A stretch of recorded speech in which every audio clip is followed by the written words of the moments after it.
bulshada Soomaaliyeed ilaahay khayr ha siiyo dadaal badan ay muujinaysaa way dadaalayaan waxaan aaminsanahay inay qof walbaba ay intii kartidooda tahay ay dadaalayso sidii cudurkaan iskaga ilaalin lahayd ama aysan u noqon lahayn kuwii gudbiyay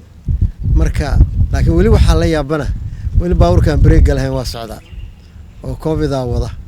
sidaan ku celin lahayn inaan ka wada tashano way hadda u fiirsataan maanta wasiiradu halkan waxa ka sheegtay 62 dadka la baaray waa dhalinyaro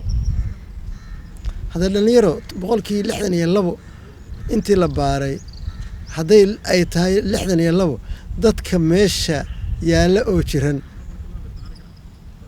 laba xataa kama aha geesiyaal wadanka soo halgamay taariikh fiican ku leh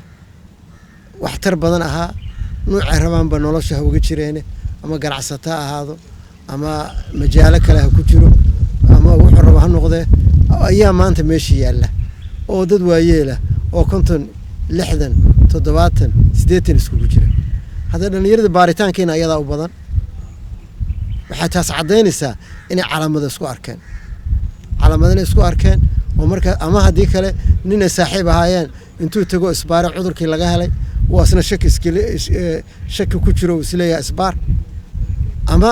dad dariskiisa ama dad saaxiibadiisa waa wax saas waxa keenaya 62 dadka isbaaraya ama 70 markood waa gaaraan waa dhalinyaro 19 jir ilaa 39 jir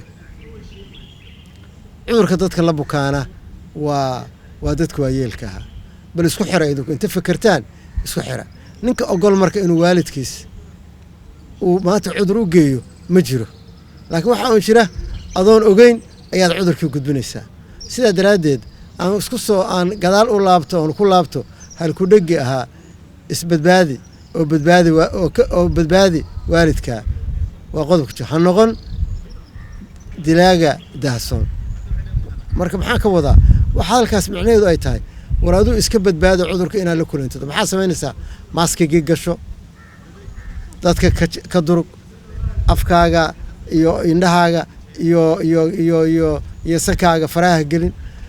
nusaax kadib faraha iskaga dhaq biyo saabuun oo socda 20 second ilaa 30 daqiiqo ilbilaqsi iskaga dhaq ya cunto fiican cun hadaad cudurka isku aragtid hadaa calaamado yeelatid guriga joog haddii xanuunuhu kugu soo kordhayaan 4 waxa lagu siinayaa tala fiican lagu siinayaa aan hadda dadaalno dhalinyaro maanta waxaan jeclaan lahaa inaad hormuud u noqotaan wacyigelinta maanta socota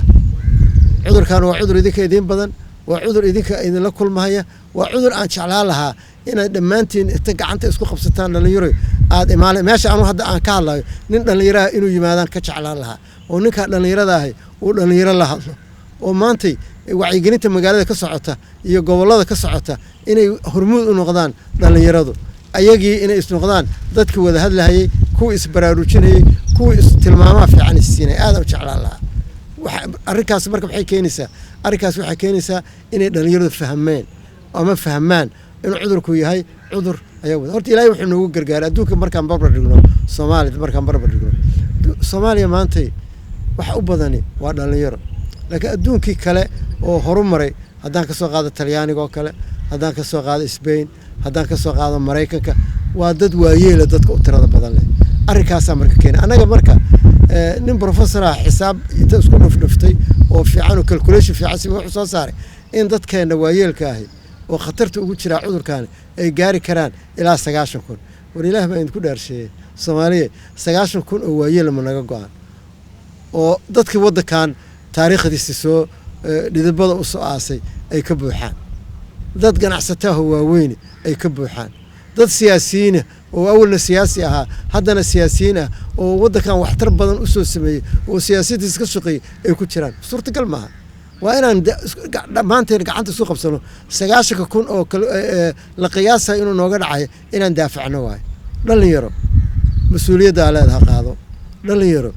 adaa wadankan bari adaa leh aduu ku harhaya adaa madaxweyne ka noqonaya adaa ra'iisul wasaare ka noqonaya adaa wasiir ka noqonaya adiga pilot ka noqonaya adiga general ka noqon ma fahamteen wax kasta oo majaala wadankan idinka ka noqonaya hadda inaad idinkuna isbadbaadisaan inta kalena aad badbaadisaan waa mas'uuliyad idin saaran ilaahay hortiisna bari la idin kala xisaabtami doono fadlan misna fadlan idinkuna iska badbaadsha coronavirus waalidkiina ka badbaadsha ha noqon dilaaga daahsoon wasalaamu calaykum waraxmatullahi wabarakaatu